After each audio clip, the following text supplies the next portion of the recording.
बेटा बायोमॉलिक्यूल्स में हम नेक्स्ट टॉपिक की बात करते हैं और जो नेक्स्ट टॉपिक है वो है न्यूक्लिक एसिड। तो डालें आप लोग हेडिंग।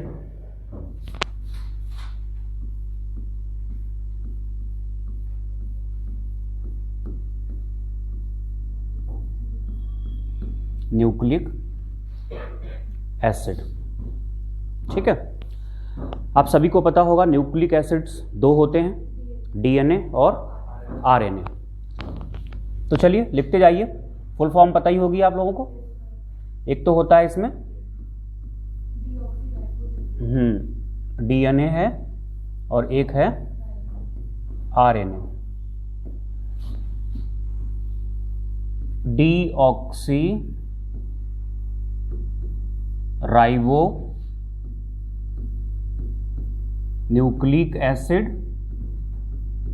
राइबो की जगह राइबोज भी कर सकते हो, और यहां पर होगा राइबो न्यूक्लिक एसिड या राइबोज न्यूक्लिक एसिड। ये होते हैं। तो अभी तो बस मैंने केवल ये बताया कि न्यूक्लिक एसिड दो होते हैं, एक होता है डीएनए और एक होता है आरएनए। क्या है डीएनए, कब डीएनए बोलते हैं, कब आरएनए बोलते हैं, ये सारी बातें हम लोगों को अभी डिटेल में पढ़नी है। ध्यान देना बेटा,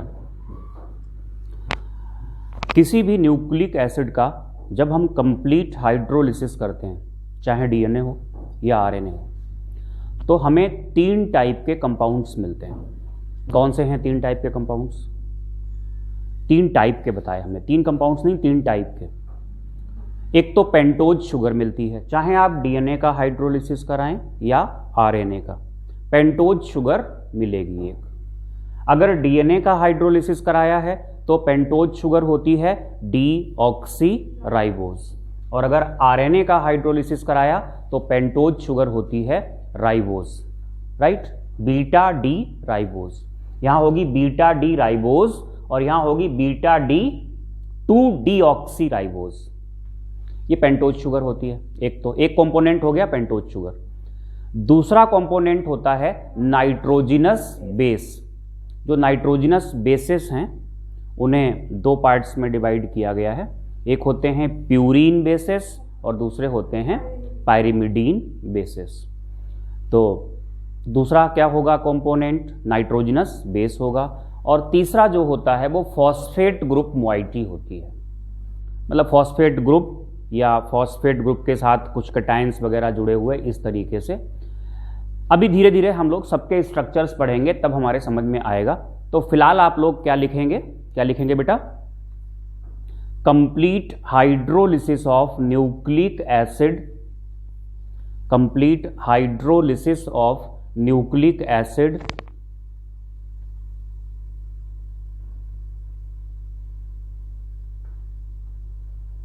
gives 3 types of components, 3 types of components। पहला कंपोनेंट है बेटा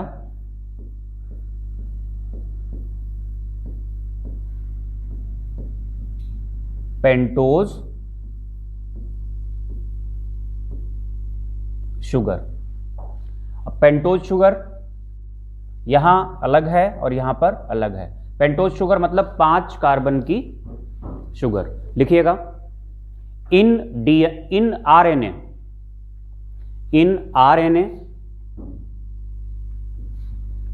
beta D ribose sugar is present. In RNA beta D ribose sugar is present, whereas in DNA beta D 2 deoxyribose sugar is present. Beta D 2 deoxyribose sugar is present. Net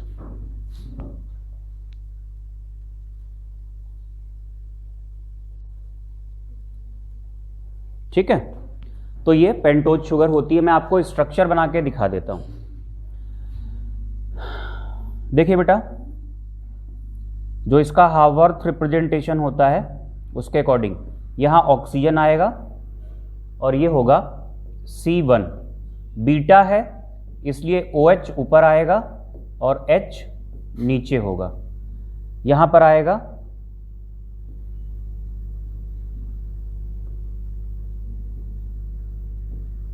ये है इधर C2, ये है C3, ये है C4, H OH H और OH, और जो फोर्थ कार्बन है नीचे H होगा, ऊपर होगा CH2OH। तो ये हो जाएगा यहाँ पर फिफ्थ कार्बन। तो ये पेंटोज शुगर है। ये जो हमने शुगर बनाई है, जिसका स्ट्रक्चर बनाया है, ये कौन सी शुगर है?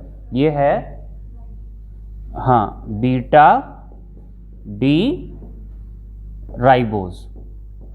बेटा जो इसका मॉलिक्यूलर फार्मूला था यहाँ पे लिख रहा हूं मैं, इसका मॉलिक्यूलर फार्मूला है C के 5 हैं, H के 10 हैं और O के कितने हैं? 5 हैं। अच्छा जो दूसरी शुगर होती है, यहाँ पे बना रहे हैं देखिएगा, दूसरी होती है जो सेकंड कार्बन है, ये ऑक्सीजन रिमूव हो जाता है। तो ये तो हो गई बीटा डी राइबोज, यहां ऊपर ही लिख देते हैं।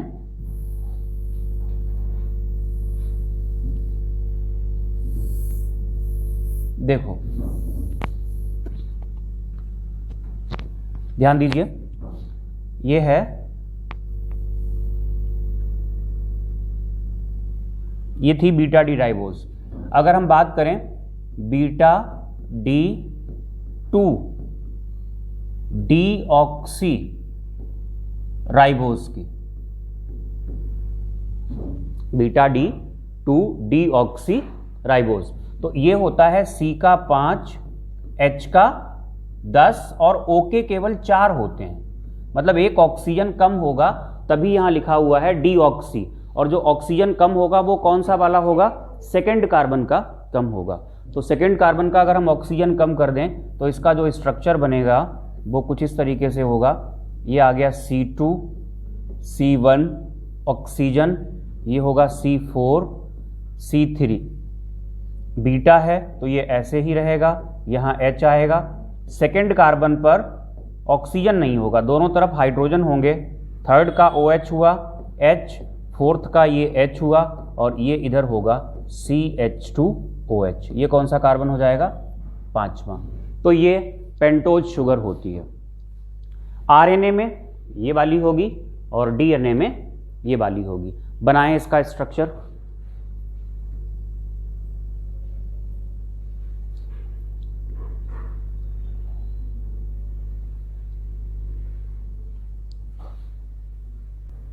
तो बेटा ये बात की हमने पेंटोज शुगर की। तो DNA में ये वाली पेंटोज शुगर और RNA में ये वाली पेंटोज शुगर। मतलब जब आप DNA का हाइड्रोलिसिस कराते हो तो ये पेंटोज शुगर मिलती है, और जब RNA का हाइड्रोलिसिस कराते हो तो ये वाली पेंटोज शुगर मिलती है। सेकेंड कंपोनेंट देखिए, ये पहला कंपोनेंट हो गया पेंटोज शुगर। सेकेंड है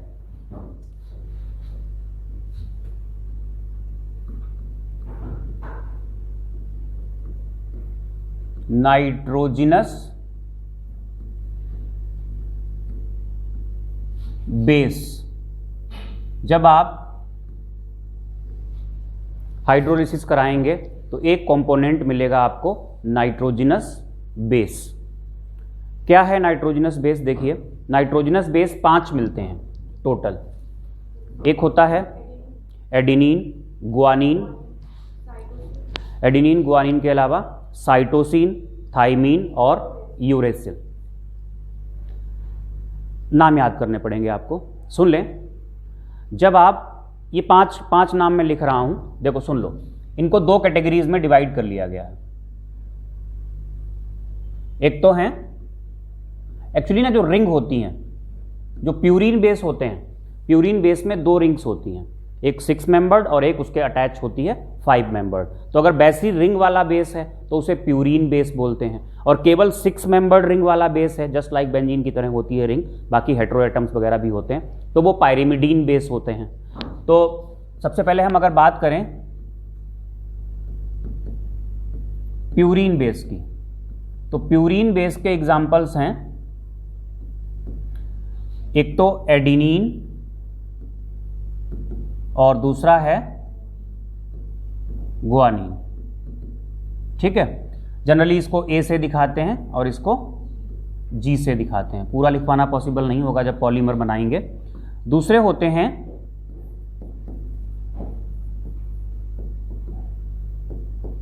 पायरिमिडीन बेसिस।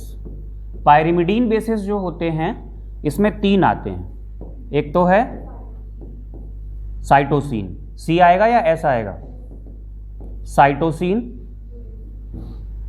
नेक्स्ट होगा थाइमीन, बेटा ये या बाई होगा, यहाँ आई ए नहीं होगा, ये याद रखिएगा। और तीसरा होता है यूरेसिल। पहले AIPMT हुआ करता था, उस टाइम पे ये क्वेश्चन भी आ चुका है। दोनों ही ऑप्शन दिए थे, THIA भी दिया हुआ था, TH बाई भी दिया था, तो TH बाई वाला सेलेक्ट करना था। थाइमीन जो है वो कभी भी RNA में नहीं मिलेगा और यूरेसिल कभी भी DNA में नहीं मिलता है। ये एडिनिन है, गुआनिन है, ये दोनों में मिलते हैं। साइटोसिन दोनों में मिलता है। थाइमीन केवल DNA में मिलेगा और यूरेसिल केवल RNA में मिलेगा। नाम नोट करें इनके, लिखो। Thymine is present only in DNA, never in RNA। Thymine is only present in DNA, never in RNA, whereas uracil is always present in RNA. uracil is only always, जो भी लिखा है मतलब यह है केवल RNA में मिलेगा। uracil is present in RNA, never in DNA। तो हमने 2 टाइप के कंपोनेंट्स बता दिया आपको, कौन कौन से। एक तो पेंटोज शुगर, पूरा लेक्चर आप देखोगे जब तो आपको पूरा न्यूक्लिक एसिड क्लियर हो जाएगा। पहला हो गया पेंटोज शुगर, दूसरा हो गया नाइट्रोजनस बेस, तीसरा आता है फॉस्फेट ग्रुप मॉइटी। उसका केवल नाम ही लिख लो। तीसरा क्या है, अब इनको हम असेंबल करेंगे। Phosphate group moiety. Phosphate group तो ये होता है PO4 ट्रिपल नेगेटिव। 4 ऑक्सीजन है तो अगर बनाएंगे तो ऐसे बनाएंगे, डबल बॉन्ड O और बाकी जो 3 ऑक्सीजन हैं उन पर चार्ज कौन सा आएगा, नेगेटिव, ऐसे करके। ये फॉस्फेट ग्रुप मॉइटी है।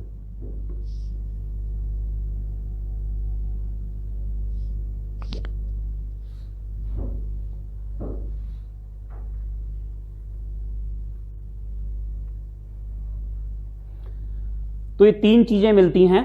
चलिए क्या करते हैं हम लोग, इन तीनों कंपोनेंट्स को असेंबल करते हैं और बनाते हैं इनसे कैसे न्यूक्लिक एसिड बनता है। ध्यान दें, इसको हटा दें बेटा।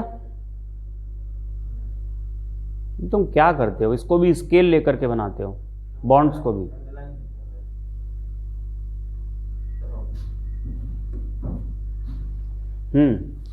देखो बेटा, सुनो, पेंटोज शुगर और नाइट्रोजनस बेस लिंक होंगे।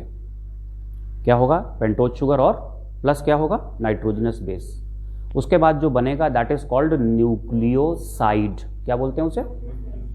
अब न्यूक्लियोसाइड जो होंगे वो कितने टाइप के हो जाएंगे। न्यूक्लियोसाइड राइबोज शुगर के बनेंगे, उनको हम राइबो न्यूक्लियोसाइड कहेंगे। और ऐसे ही डीऑक्सी राइबोज शुगर के बनेंगे, उन्हें हम डीऑक्सी राइबो न्यूक्लियोसाइड्स कहेंगे। लॉजिक ये कहता है टोटल नाइट्रोजनस बेस हैं 5, तो 5 बनने चाहिए राइबो न्यूक्लियोसाइड और 5 बनने चाहिए डीऑक्सी राइबो न्यूक्लियोसाइड। मतलब टोटल कितने हो गए 10, लेकिन 8 बनते हैं। केवल 4 बनते हैं राइबो न्यूक्लियोसाइड और 4 ही बनते हैं डीऑक्सी राइबो न्यूक्लियोसाइड। क्यों, क्योंकि जो राइबोज है वो थाइमीन से कंबाइन नहीं करेगा, राइबोज का एडिनिन के साथ बनेगा, राइबोज का गुआनिन के साथ बनेगा, राइबोज का साइटोसिन के साथ बनेगा, राइबोज का यूरेसिल के साथ बनेगा। तो 4 हो जाएंगे ये राइबोन्यूक्लियोसाइड्स। ऐसे ही 4 बनेंगे डीऑक्सी राइबोन्यूक्लियोसाइड्स। उनमें क्या होगा? हाँ, डीऑक्सी राइबोज का एडेनिन से, ग्वानिन से, साइटोसिन से और थाइमिन से, यूरेसिल से नहीं बनेगा। तो टोटल कितने राइबोन्यूक्लियोसाइड्स बन जाएंगे? 8 बन जाएंगे। तो क्या लिखेंगे हम लोग? इनको असेंबल कर रहे हैं। असेंबल करके आप कुछ ज़्यादा ना देखें, इस तरीके से आप नोट डाल के लिख सकते हो। नोट में हम ये बताएंगे आपको कि जब पेंटोज शुगर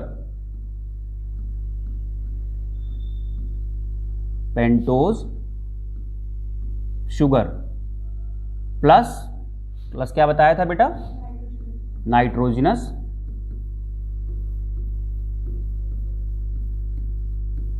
बेस, और इसके कॉम्बिनेशन से जो बनेगा उसे हम क्या कहेंगे? न्यूक्लियोसाइड। ये लिख लो और इसके नीचे 1-2 लाइनें लिखो आप।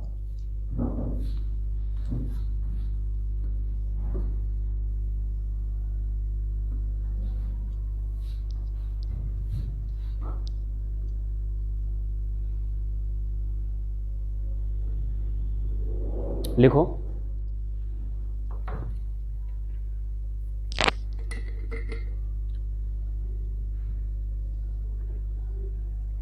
Four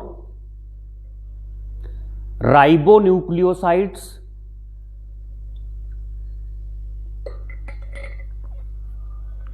and 4 deoxy ribonucleosides. 4 ribonucleosides and 4 deoxy ribonucleosides. That is total 8 nucleosides are formed. Total 8 ribonucleosides are formed. Full stop के बाद लिख लो, ribose does not form nucleoside with thymine. Ribose does not form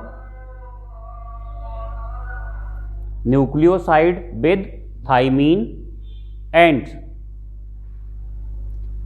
deoxyribose does not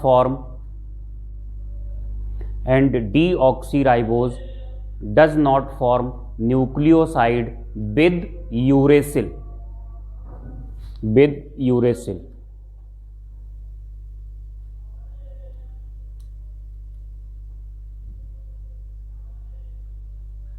लिख लिया बेटा? इतना लिखा? देखो आगे इसका अगर हम स्ट्रक्चर बनाएं तो कैसे बनेगा, कहां से कॉम्बिनेशन होता है। ये हमारे पास पेंटोज शुगर है, राइट?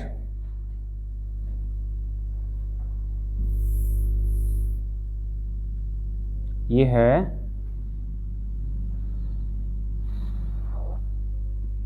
क्या हो रहा है,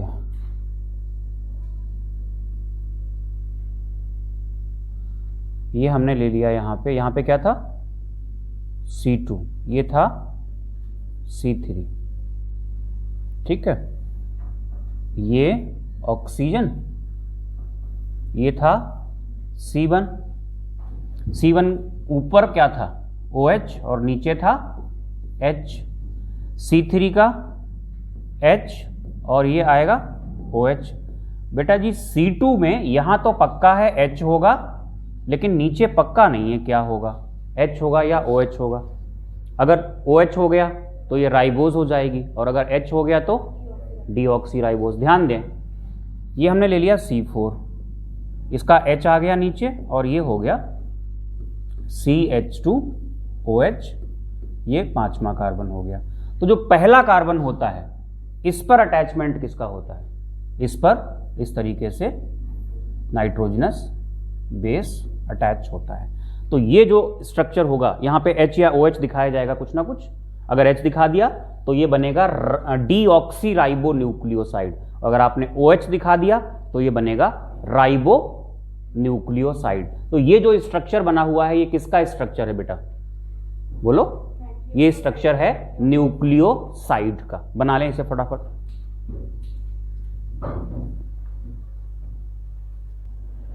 तो बेटा ये बन गया न्यूक्लियोसाइड। तब एक और नोट लिखिए जिसको हम लोग कहते हैं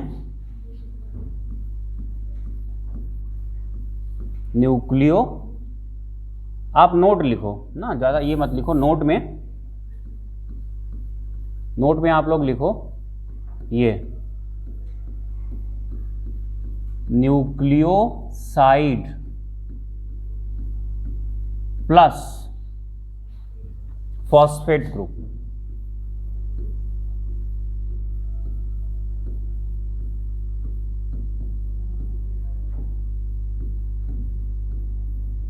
ये चीज जो बन जाएगी इसको हम क्या कहेंगे, इसको हम यहां लिख रहे हैं, उधर की तरफ जगह नहीं है, इसे बोलते हैं न्यूक्लियोटाइड।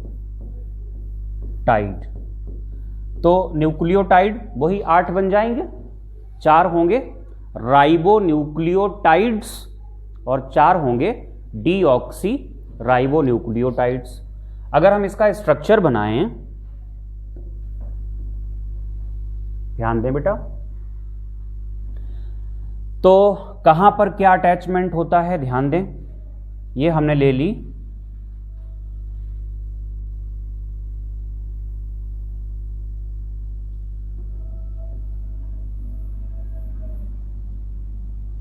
ऑक्सीजन, ऑक्सीजन को लिया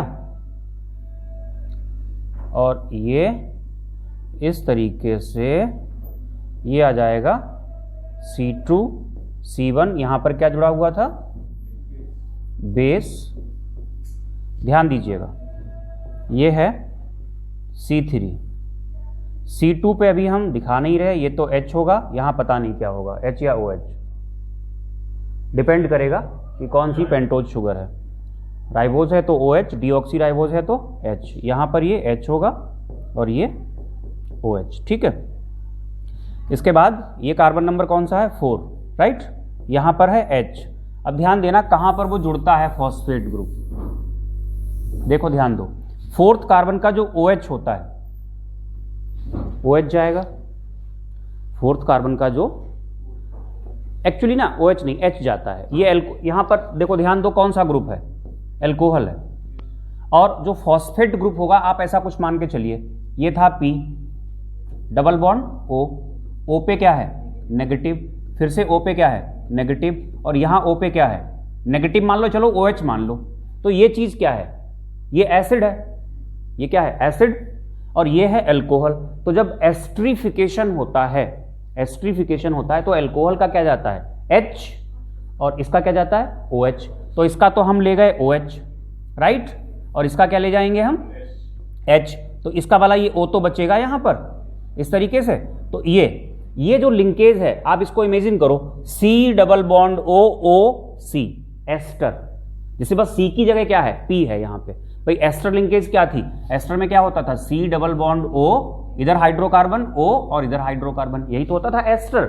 यहां पर क्या हुआ देखो बिल्कुल वैसे ही, P डबल बॉन्ड O और फिर क्या आ गया C। तो ये जो बॉन्ड है P डबल बॉन्ड O और ये O, इसको हम कहते हैं फॉस्फोएस्टर बॉन्ड। क्या बोलेंगे, फॉस्फोएस्टर बॉन्ड। हालांकि ये अभी ऊपर की तरफ एक और ऐसे ही इसके साथ जब लिंक होगा तो ये पूरा जो बॉन्ड यहां से लेके यहां तक बनेगा उसको हम बोलेंगे फॉस्फोडाईएस्टर बॉन्ड। चलो वो मैं आपको बताऊंगा। इसको आप देखिए, ये जो बना है इसको हम क्या कहेंगे, इसको बेटा इसमें C5 गायब कर दिया हमने, ध्यान देना, ये गलती से यहां C5 गायब हो गया। एक्चुअली ना जो 5वां कार्बन होता है ना यहां पर CH2 और क्या होता है OH, और इसका क्या होता है यहां पर OH ले लिया हमने, तो इसका क्या जाएगा OH चला जाएगा और इसका H जाएगा। तो ले जाते हैं, तो जो लिंकेज होगी वो कौन से कार्बन के थ्रू होगी, वो 5th कार्बन के थ्रू होगी। किसके थ्रू होगी बेटा, 5th कार्बन के थ्रू। तो 5th कार्बन का जो एल्कोहलिक फंक्शनल ग्रुप है वो टेक पार्ट करेगा, और जो आप मान के चलो अगर फॉस्फोरिक एसिड टाइप का था तो उसका OH इस तरीके से ये जो बन जाएगा, इसको हम क्या कहेंगे, ये न्यूक्लियोटाइड बनेगा। और टोटल कितने न्यूक्लियोटाइड बनेंगे, टोटल 8 न्यूक्लियोटाइड बनेंगे। 4 होंगे राइबो न्यूक्लियोटाइड्स और बाकी 4 होंगे डीऑक्सी राइबो न्यूक्लियोटाइड्स बनाइए।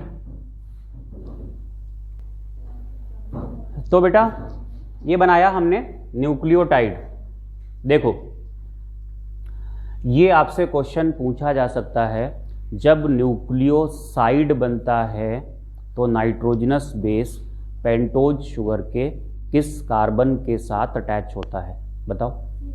C1 के साथ। जब न्यूक्लियोटाइड बनता है तो फॉस्फेट ग्रुप पेंटोज शुगर के कौन से कार्बन के साथ अटैच होता है? C5। अच्छा, क्वेश्चन एम्स में तो ये भी पूछा गया है एक बार कि जो नाइट्रोजनस बेस है उसका कौन सा नंबर का कार्बन अटैच होता है? नाइट्रोजनस बेस जब आप लोग अगर स्ट्रक्चर पढ़ोगे ना,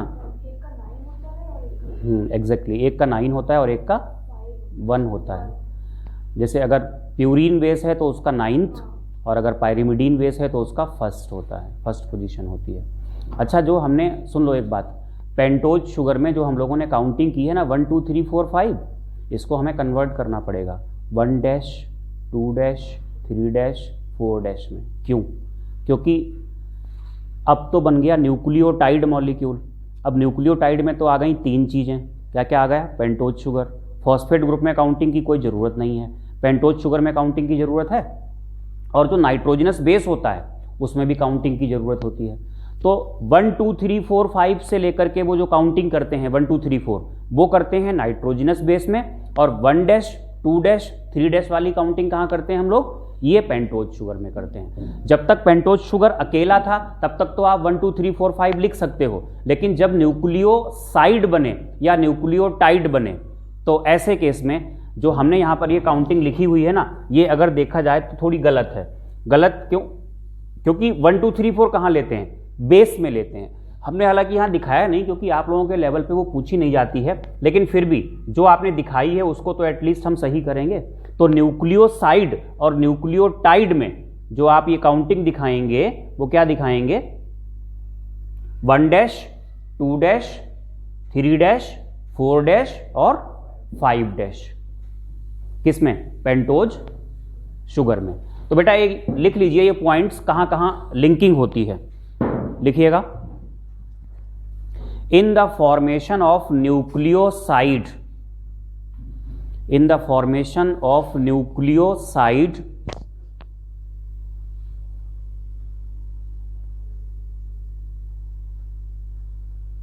C1 dash,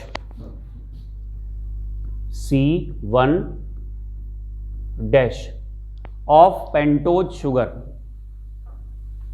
C1 dash of pentose sugar links with nitrogenous base. Nitrogenous base वाली काउंटिंग नहीं लिखा रहे हैं, फिर आप लोग कंफ्यूज हो जाओगे और वो आपके एग्जाम में आनी नहीं है। लिंक्स विद नाइट्रोजनस बेस, फिर लिखें फुल स्टॉप के बाद, in the formation of nucleotide, in the formation of nucleotide C5 dash of pentose sugar, C5 dash of pentose sugar links with, C5 dash of pentose sugar links with किसके साथ? Phosphate group moiety. देखिए इसके बाद क्या होता है, अभी तक बारी न्यूक्लिक एसिड की नहीं आ पाई है। कहां तक पहुंच गए हम लोग? न्यूक्लिक एसिड का हाइड्रोलिसिस कराया, 3 टाइप के कंपोनेंट्स मिल गए, है ना? Happy happy sir?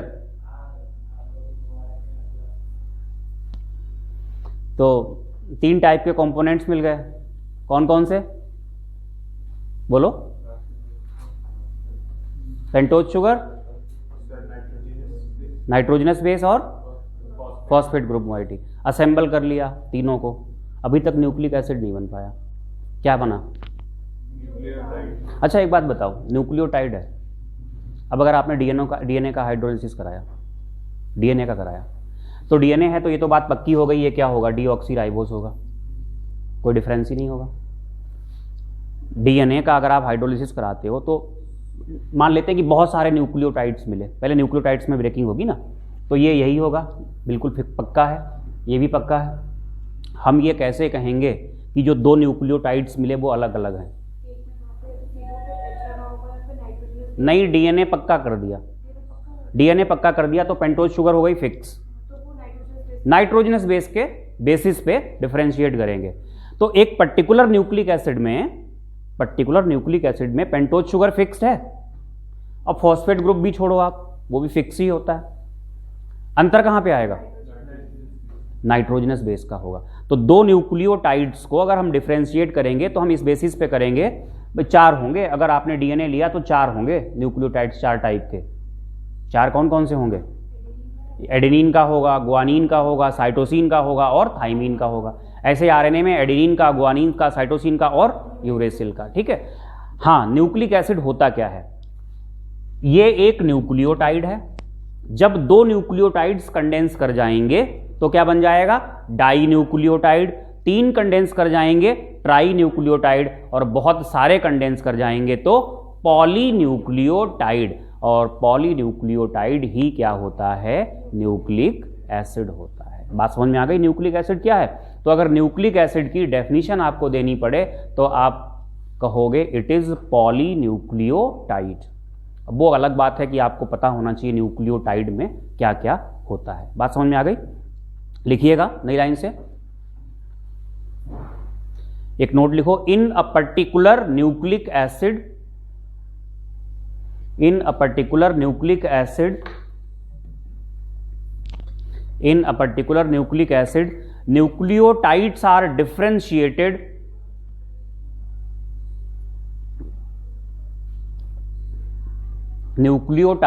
differentiated on the basis of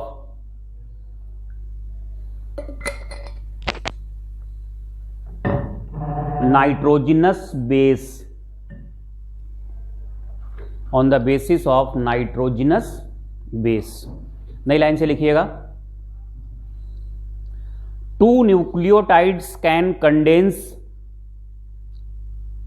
to form dinucleotide। 2 nucleotides can condense to form dinucleotide।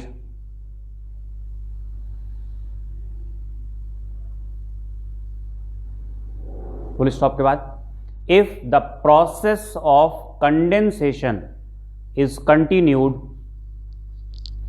if the process of condensation is continued, polynucleotide is formed। क्या होगा बेटा? polynucleotide is formed, and polynucleotide is called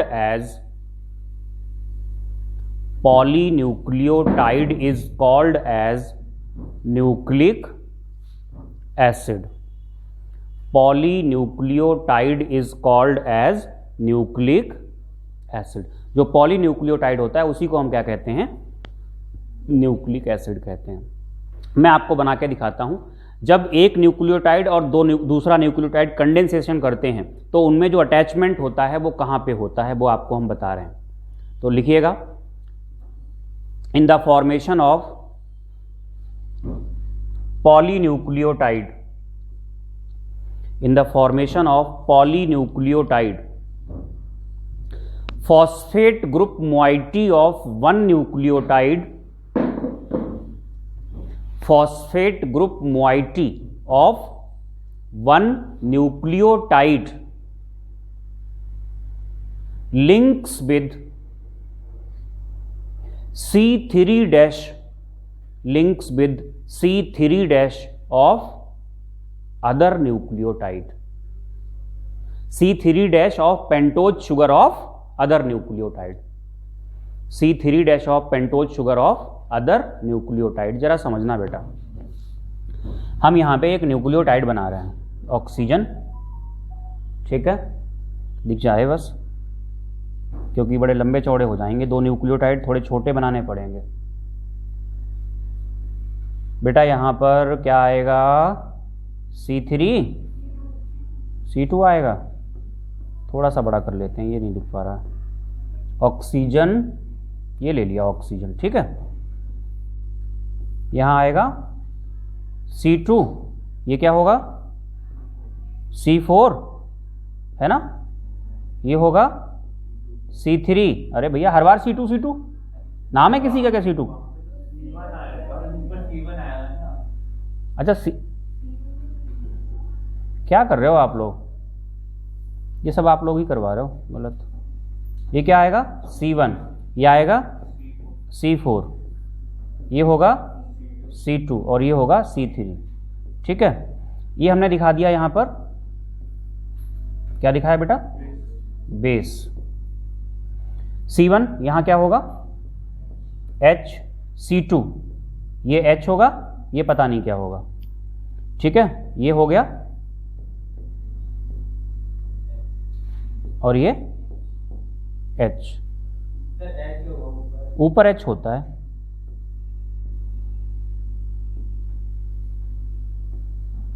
H और नीचे हो गया OH।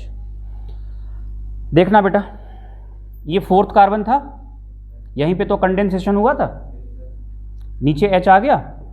अब यहां क्या आएगा CH2 और ये क्या होगा O, फिर आएगा यहां पर P double bond O, O पे नेगेटिव, O पे नेगेटिव, बहुत जगह घेर ली।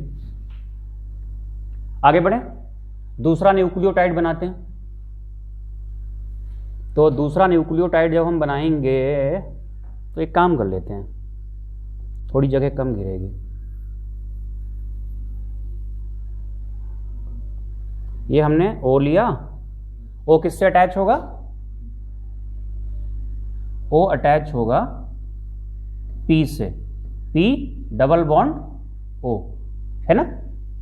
और यहां पर ये हमने, अगर हम इसको उधर ले जाएंगे, थोड़ा सा O को ले जाना पड़ेगा, O को ले जाना पड़ेगा, तो हम ये वाला O तो ऐसे ही रहेगा, जो O ले जाएंगे बेसिकली ये वाला O ही जाना चाहिए था, तो ये वाला O जाएगा। देखो इसको हम ऐसे ले लेते हैं, O को, C कौन सा था, ये CH2 है ना, 5वां कार्बन है, ये हम O को ले गए, ठीक है। O को ले गए और यहां पर क्या आया, ये P, और P के साथ क्या है, ये डबल बॉन्ड O, और ये क्या है O नेगेटिव, और फिर ये वाला क्या आ गया O नेगेटिव। बताओ कोई दिक्कत तो नहीं है, अभी काम चल जाएगा, हो जाएगा, ठीक है। अब हमने बनाया दूसरा न्यूक्लियोटाइड, जो दूसरा न्यूक्लियोटाइड बनाया उसका ये यहां पर आएगा C3, ये आ गया C3, फिर क्या होगा यहां C2, C3 का H और ये होगा OH, राइट। इसका होगा ये H, यहां क्या होगा पता नहीं। C3 के बाद ध्यान दें, ये होगा C2, ये होगा C4, C4 का क्या होगा यहां पर H, हाँ ये C1 होगा, ये C1 है, ये H आ गया, और ये हमने ले लिया यहां पर O को, ठीक है। और ये क्या हो गया यहां पर बेस। एक काम करते हैं, ज्यादा छोटा हो गया, अभी दिख रहा है सही से। अब देखो इसका OH में से क्या जाएगा H, और इसका क्या चला जाएगा ये O, ठीक है। तो कुल मिला के अगर यहां पर हम ये हटाएं तो ऐसे करके ये क्या आएगा यहां O,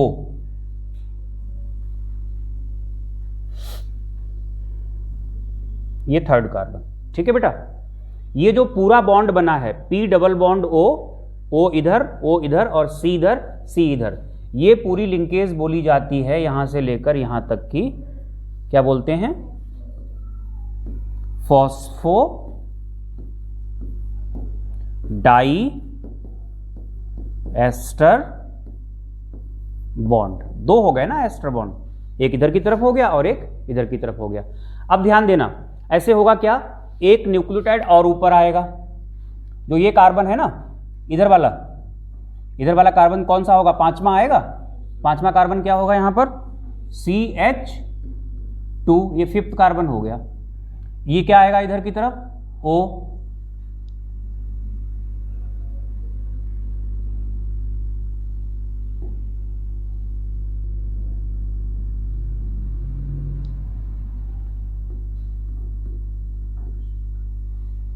देखिए ये O होगा और O के साथ क्या अटैच होगा यहां पर, ऐसे ये P होगा, P के साथ डबल बॉन्ड O, और ये O पर क्या आएगा, नेगेटिव। और ये वाला जो O है वो हटा दिया हमने और ये ऐसे दिखा दिया। ये चैन कौन सी स्टेट में है, ये चैन रनिंग स्टेट में है, मतलब नेक्स्ट न्यूक्लियोटाइड आकर के ऊपर कंडेंसेशन करेगा। और नीचे की तरफ हमने क्या किया, ध्यान देना, नीचे की तरफ ये क्या किया, नीचे की तरफ H हटा दिया और ये O ले लिया, और O क्या करेगा, नीचे की तरफ ऐसे, ये चैन ये भी क्या है, रनिंग स्टेट में है।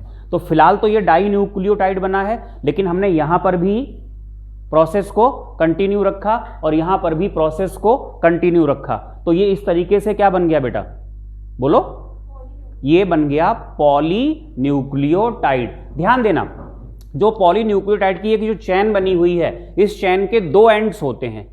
सोच के देखो, सबसे ऊपर वाला जो न्यूक्लियोटाइड होगा उसमें क्या चीज, कौन सा एंड मिलेगा ऊपर की तरफ, ऊपर की तरफ ये पांचवा होगा, 5' होगा इनफैक्ट। तो इस वाले एंड को हम क्या बोलेंगे, 5' एंड। और नीचे की तरफ कौन सा कार्बन ये खाली मिलेगा, थर्ड वाला, तो इस वाले एंड को हम लोग क्या बोलेंगे, 3' एंड। बाकी इन नंबर्स पे डैश लगा के रखिएगा, सब पे 1 2 3 4 पे। यहां अगर हमने डैश लगा दिए तो आपको दिखाई नहीं देंगे। आप क्या कर सकते हैं, इसको स्क्रीनशॉट वगैरह भी ले सकते हैं। यहां पे अगर इसको हम बड़ा करें तो देखिएगा, ये आपको दिख जाएगा, ये नीचे वाला न्यूक्लियोटाइड है, कॉमन स्क्रीनशॉट ले सकते हैं थोड़े से पार्ट का, और ये ऊपर वाला है, ठीक है। ऊपर वाले में पांचवा कार्बन खाली रहेगा उधर की तरफ, तो उसे क्या बोलेंगे, 5' एंड। और इधर की तरफ क्या होगा, ये वाला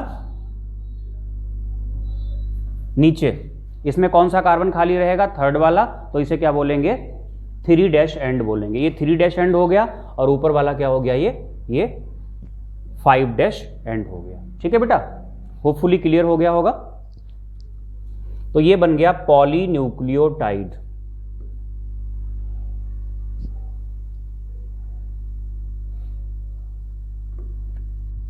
ये पॉलीन्यूक्लियोटाइड तो बन गया। हमें करना क्या है, अब हमें देखना है कि डीएनए और आरएनए का स्ट्रक्चर क्या होता है।